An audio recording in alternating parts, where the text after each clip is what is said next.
Tamil Nadu police के transit remand पर ले जाने के लिए जो लोग जो है एकदम खुश थे कि मनीष कश्यप की और दुर्गति हो जाएगी तमिलनाडु पुलिस, तो कोर्ट ने संभवतः कोर्ट जो है उनको ट्रांजिट रिमांड नहीं देने के मूड में होगी, क्योंकि ट्रांजिट रिमांड का कोई मैटर नहीं बन रहा है।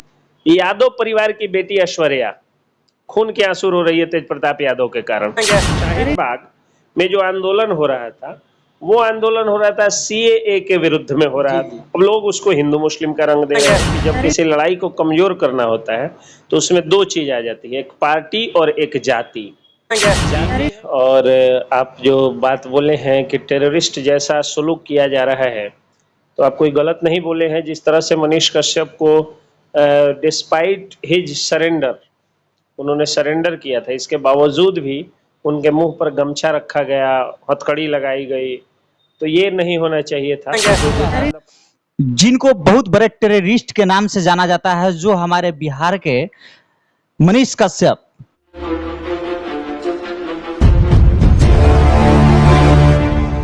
हेलो नमस्कार, हम मनीष कुशवाहा और आप देख रहे हैं महादेव कली न्यूज। आप लोगों को मैं बता दूं कि आजकल कुछ दिनों से सोशल मीडिया पे एकदम बहुत चर्चा का विषय बना हुआ है, जिनको बहुत बड़े टेररिस्ट के नाम से जाना जाता है, जो हमारे बिहार के मनीष कश्यप, जिनको टेररिस्ट से भी बड़ा एकदम दंड दिया गया है, जो उस टाइप के व्यवहार किसी के साथ में शायद नहीं किया जाता हो। उन्हीं के मुद्दे पे कुछ हम बात करेंगे। जो हमारे साथ जुड़ चुके हैं एसके पंकज सर, जो मोतिहारी के अधिवक्ता हैं, हम उनसे बात कर रहे हैं और आप लोगों का जो जवाब है हम अपने इस वीडियो के माध्यम से हम अपने सर से जानकारी देने का प्रयास करेंगे। सर स्वागत है महादेव कली न्यूज में आपका। बहुत बहुत धन्यवाद मनीष जी। और आप जो बात बोले हैं कि टेररिस्ट जैसा सलूक किया जा रहा है, तो आप कोई गलत नहीं बोले हैं। जिस तरह से मनीष कश्यप को डिस्पाइट हिज सरेंडर, उन्होंने सरेंडर किया था, इसके बावजूद भी उनके मुंह पर गमछा रखा गया, हथकड़ी लगाई गई, तो ये नहीं होना चाहिए था। वो कोई दुर्दांत अपराधी नहीं थे, वो एक जाना माना चेहरा थे और जनता के बनाए हुए सेलिब्रिटी थे। सेलिब्रिटीज में भी किसी फिल्म इंडस्ट्री या किसी मीडिया हाउस से जुड़ करके नहीं, वो खुद ही माइक लेकर के उतरे थे और उतर करके और सेलिब्रिटी हो गए थे जनता का। आज जो ये माइक दिख रही है आप उठाए हुए या कोई भी व्यक्ति उठाया हुआ है, तो वो उसके लिए मतलब ये जो डिजिटल क्रांति आई है, इस डिजिटल क्रांति के कहीं ना कहीं प्रणेता आप मनीष कश्यप को कह सकते हैं। उनके साथ सर उनको प्रणेता तो नहीं कह सकते हैं, क्योंकि सर हम लोग जब से इस चीज को देख रहे हैं तब से शायद लगता है कि बिहार में उनसे बड़ा आतंकवादी कोई नहीं है। जैसे कि उनके विपक्ष, जैसे कि जो तेजस्वी यादव हैं, हमारे माननीय उप मुख्यमंत्री साहब, जिनके मतलब अगेंस्ट वाले जो हमारे भाजपा और क्या क्या ये उनका जो रूप ले रहा है, सर इस पे आप क्या कहना चाहिएगा? ये सर ये जाति का मामला है या सर कुछ मुद्दा है या किस तरह के मतलब कहना क्या चाहते हैं? जैसे आप बोले हैं कि उनसे बड़ा आतंकवादी कोई नहीं, तो ये शब्द कैसे बोल रहे हैं आप? अब इसलिए बोल रहे हैं सर कि अगर वो इंसाफ अगर करते हैं किसी के साथ या किसी के साथ अच्छा आवाज उठाते हैं, तो ऐसे इंसान के साथ में जो बदतमीजी किया गया है हमारे बिहार पुलिस को कहिए या यहाँ के जो भी लोग हैं जो इसमें संलिप्त है, उनके द्वारा जो व्यवहार किया गया है मनीष कश्यप के लिए, सर उसके हिसाब से तो मैं यही कहना चाहूंगा। हाँ, ये गलत हुआ है और आपने जो बताया वो सही बात बिल्कुल कहा। ये आपके मन की व्यथा है कि आप कह रहे हैं कि उनको आतंकवादियों जैसा ट्रीटमेंट किया जा रहा है। और क्या पूछना, सवाल क्या थे आपके इसमें? हाँ, मेरा सवाल ये था कि सर इसमें जाति भावना का रूप क्यों दिया जा रहा है? सर जब भी किसी लड़ाई को कमजोर करना हो, कुछ दिनों से मैं देख रहा हूँ कि जब किसी लड़ाई को कमजोर करना होता है तो उसमें दो चीज आ जाती है, एक पार्टी और एक जाति। जाति है कि जाति नहीं। और दूसरी बात यह है कि जैसे धर्म संप्रदायवाद भी इसमें आ जाता है। जैसे आपने देखा शाहीन बाग में जो आंदोलन हो रहा था वो आंदोलन हो रहा था सीएए के विरुद्ध में हो रहा था। अब लोग उसको हिंदू मुस्लिम का रंग दे रहे थे। किसान आंदोलन जिसमें मोदी सरकार हार गई, झुक गई, उसको लोग खालिस्तानियों का, खालिस्तानी वर्सेस हिंदुस्तानी का जो है वो नाम दे रहे थे। तो उसी तरह से मनीष कश्यप की जो लड़ाई है, ये एक लड़ाई ऐसी लड़ाई है कि अभिव्यक्ति की स्वतंत्रता पर जो लगातार तेजस्वी यादव की सरकार के द्वारा आघात किया जा रहा है, उस आघात के खिलाफ ये लड़ाई थी। लेकिन इस लड़ाई को कमजोर करने के लिए लोग जाति और पार्टी का सहारा ले रहे हैं। कई लोग कह रहे हैं कि मनीष कश्यप भूमिहार है और तेजस्वी यादव यादव है। तेजस्वी यादव यादव कैसे हैं, मुझे कोई भी व्यक्ति बता दे। अभी तेजस्वी यादव को बेटी हुई है, पुत्री रत्न की प्राप्ति हुई है। जी जी। बहुत बहुत बधाई हो उनको, और मैं उसके दीर्घायु होने की और यशस्विनी होने की ईश्वर से कामना करता हूं, भगवान से प्रार्थना करता हूं। लेकिन तेजस्वी यादव की वो बेटी किस अस्पताल में हुई है? क्या सभी यादवों की बेटी उसी अस्पताल में जन्म लेती है? तो कहां से वो यादव है? दुनिया में दो ही जाति है, एक धनी और एक गरीब।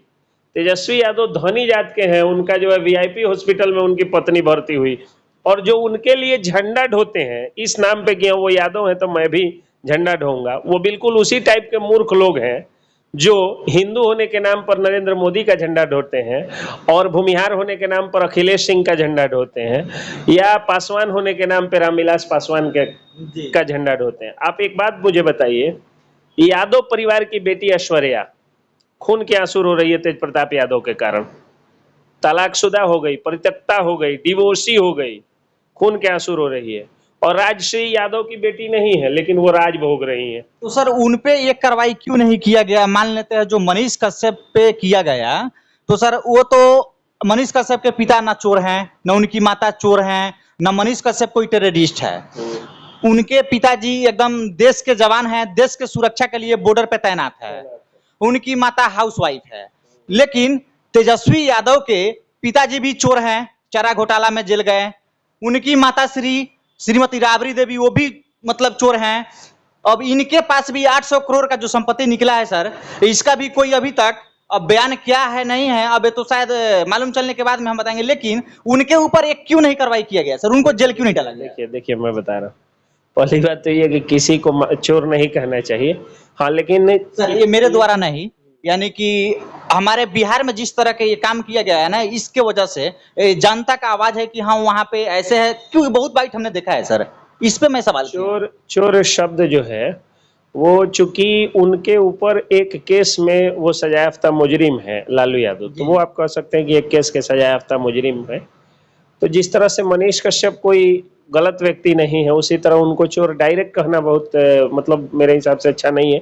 बाकी कोर्ट जिस दिन कह देगा, या किसी केस में अगर दोषी कहा है तो दोषी है भी, तो ये नहीं कहा जा सकता है। हाँ, ये कह सकते हैं आप कि वो चारा घोटाला के अभियुक्त हैं, आय से अधिक संपत्ति के मामले के अभियुक्त हैं, शायद उसमें सजा भी उनको मिली है, सजायाफ्ता मुजरिम भी है लालू यादव। और तेजस्वी यादव पर भी उनकी जितनी उम्र है उतना लगभग उन पर मुकदमा है, मतलब जितने वर्ष के हैं लगभग उतना मुकदमा उन पर दायर किया गया, उन पर जो है वो दायर है, और उसके लिए वो जाते भी रहते हैं कोर्ट में। अब रह गई बात कि आप जो ये कह रहे हैं कि तेजस्वी यादव को जेल जाना चाहिए, तो तेजस्वी यादव पर भी सीबीआई और ईडी की छापेमारी चल रही है, और अगर वो दोषी पाए जाएंगे या जांच प्रक्रिया में अगर सहयोग नहीं करेंगे तो जेल जाएंगे। कानून सबके लिए बराबर है, जाहिर सी बात है। हाँ, लेकिन दुख तब होता है जब तेजस्वी यादव पर सीबीआई और ईडी की छापेमारी होती है तो लोग कहते हैं कि मोदी सरकार विपक्ष को दबाना चाहता है, और जब बिहार में मनीष कश्यप की दुर्गति हो जाती है, उतना मानसिक प्रताड़ना से उसको गुजरना पड़ता है, फिर भी लोग ये नहीं कहते हैं कि हाँ तेजस्वी यादव उसको दबा रहे हैं।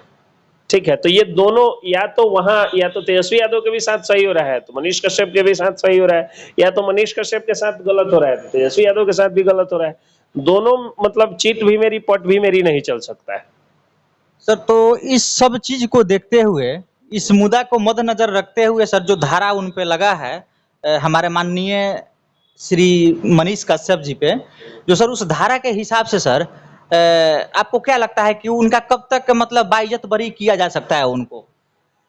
कोर्ट का प्रोसेस जो होता है ना, सीआरपीसी में प्रोसेस है कि पहले व्यक्ति एंटीसिपेटरी बेल फाइल करता है, एंटीसिपेटरी बेल खारिज होने के बाद तब वो आदमी जो है वो रेगुलर बेल फाइल करता है सरेंडर होने के बाद में। सरेंडर उन्होंने किया है, रेगुलर बेल होगा। एक समस्या ये है कि इन पर कई तरह के केसेस। आप कैसे कह रहे हैं कि सिलेंडर दिया है उन्होंने? यानी कि तो बिहार पुलिस की एकदम वाहवाही है यहाँ की, मैं उनको कुर्की जब्ती करके मैं उनको घर से उठा के लाया हूँ। सर आप कैसे कह रहे हैं? घर से नहीं उठाया, ऑफिशियल ट्विटर हैंडल से बिहार पुलिस ने इस बात की पुष्टि की कि मनीष कश्यप ने सरेंडर किया। तो मनीष कश्यप ने सरेंडर किया। सरेंडर करने के बाद क्या हुआ कि वो गए हैं, रिमांड उनका शायद पूरा हो गया आज। एक इसमें खुशी की बात यह है कि जो लोग ये तमिलनाडु पुलिस के ट्रांजिट रिमांड पर ले जाने के लिए जो लोग जो है एकदम खुश थे कि मनीष कश्यप की और दुर्गति हो जाएगी, तमिलनाडु पुलिस, तो कोर्ट ने संभवतः कोर्ट जो है उनको ट्रांजिट रिमांड नहीं देने के मूड में होगी, क्योंकि ट्रांजिट रिमांड का कोई मैटर नहीं बनता है। पूछताछ जो है वो कर रही है बिहार की पुलिस, और बिहार की पुलिस से वो लोग रिपोर्ट ले सकते हैं, तमिलनाडु वाले रिपोर्ट ले सकते हैं। लेकिन इस सब प्रोसेस में चूंकि कई जगहों पर केस भी है, 14 केसेस हैं बिहार में, 13 केसेस दर्ज हुए हैं तमिलनाडु में, तो इन सारे प्रोसेस में थोड़ा सा देर लगेगा और सब में बेल लेना होगा। लेकिन जब मामला ट्रायल में जाएगा तो मनीष कश्यप बाइज्जत बरी होंगे। एकदम आप विश्वास के साथ कह रहे हैं सर? बिल्कुल विश्वास के साथ कह रहा हूँ। आपको यहाँ के कानून व्यवस्था पे भरोसा है सर? क्योंकि आप तो न्यायमूर्ति हैं सर, आप भी तो। न्यायमूर्ति नहीं, मतलब न्याय के योद्धा हम लोग। ठीक है सर, लेकिन आप उसी नहीं सर, उसी जगह पे आप लोग हैं, क्योंकि आप लोग ईमानदारी से किसी के न्याय के लिए पक्ष विपक्ष नहीं देख के आप लोग सवाल करते हैं, आप लोग इंसाफ दिलाते हैं। तो सर आपको क्या लगता है कि मतलब हमारे इस देश के जो अभी माहौल है, इस माहौल के हिसाब से राजनीतिक व्यवस्था को छोड़ के कानून व्यवस्था जो हमारे मतलब हाई कोर्ट या सुप्रीम कोर्ट जहां भी ये मैटर जाए, उन लोगों के हमारे जो न्यायाधीश बैठे हुए सर, उनके द्वारा उनको ईमानदारी से फैसला दिया जा सकता है उनके पक्ष में? न्यायालय ईमानदारी से ही फैसला देता है। पुलिस और सरकार किसी को कुछ क्षण के लिए जरूर परेशान कर सकती है, लेकिन जब तक न्यायालय है सत्य परेशान होता है, पराजित कभी नहीं होता है। हर बार जो सत्य पर है उसकी जय होती है, सत्यमेव जयते होता है। ट्रूथ अल्टीमेटली विंस, सच्चाई हमेशा जीतती है, इसलिए मनीष कश्यप भी जीतेंगे। क्योंकि जो एक्ट्स लगे हैं ना, आप देखिए ना, 153 है, कह रहा है कि provocation with intention to cause riot. कहाँ, where is he causing riot? I have never seen him causing the right. I have never seen him giving any speech that causes the right. तो ये मतलब बहुत सारी धाराएं हैं, उन धाराओं को जब मैच करके देखिएगा तो आप पाइएगा कि acts and actions does not match, तो उनको बाइज्जत बरी होना ही है। ट्रायल में आएगा मामला और बाइज्जत बरी होंगे। लगभग समय कितना और लग सकता है? लगभग समय में देखिए, जैसे प्रोसेस जो होता है ना, प्रोसेस में जैसे जैसे पुलिस से जरूरत होती है, डायरी मंगाया जाता है, चार्जशीट मंगाया जाता है, फिर जो है कोई गवाही रह गया, कोई रिपोर्ट आना बाकी रह गया, इन सब चीजों में टाइम लगता है, दूसरा कुछ नहीं। चलिए, आप सब कुछ सुनने और देखने के बाद में आप लोग को समझ आ ही गया होगा, और मैं जिन सर के साथ अभी जुड़ा हुआ है, जो एसके पंकज सर, इनका नंबर मैं डिस्क्रिप्शन बॉक्स में दे दूंगा, ताकि कि बहुत अच्छा इनका बर्ताव रहा है और इनका जितना भी केसेस इनके हाथ से हैंडल किया गया है अभी तक, मैं शायद सुना हूं बहुत अच्छा से डील किया गया है। जो भी मतलब फाइल इनके पास लेके आए हैं, जो अपना समस्या लेके आए हैं, यहाँ से बाइज्जत एकदम समस्या का समाधान करा के गए हैं।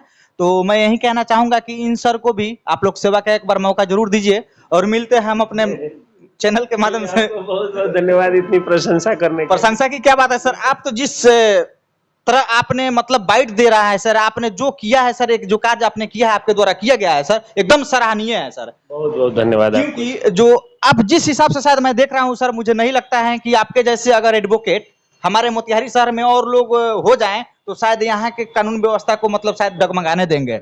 बहुत लोग हैं। मेरा ये प्लस पॉइंट ये है कि आप लोग मेरी आवाज़ को पहुंचा रहे हैं जनता तक। और मनीष कश्यप के मामले में, चूंकि मनीष कश्यप के मामलों को मैं बहुत क्लोजली ऑब्जर्व किया हूं, तो इसलिए मनीष कश्यप वाले मामले में या राधा मोहन गिरी वाले मामले में, जो भी मामले होते हैं, चूंकि बहुत सारे हाईलाइटेड मैटर्स को ही मैं देखता हूं, वो मुझे संयोग से मिल जाता है, इसलिए। नहीं तो वकील सभी अच्छे होते हैं, सभी विद्वान होते हैं। ठीक है, तो इनसे जैसे मैं सर से फिर अगला अगर क्वेश्चन आप लोगों का जैसे आएगा मेरे पास, मैं सर से फिर मिल के बातें करूंगा और आप लोग को संतुष्ट करूंगा। ऐसे ऐसे वीडियो देखने के लिए बने रहिए महादीप कली न्यूज के साथ। मिलते हैं फिर अगले वीडियो में। धन्यवाद। बहुत बहुत धन्यवाद।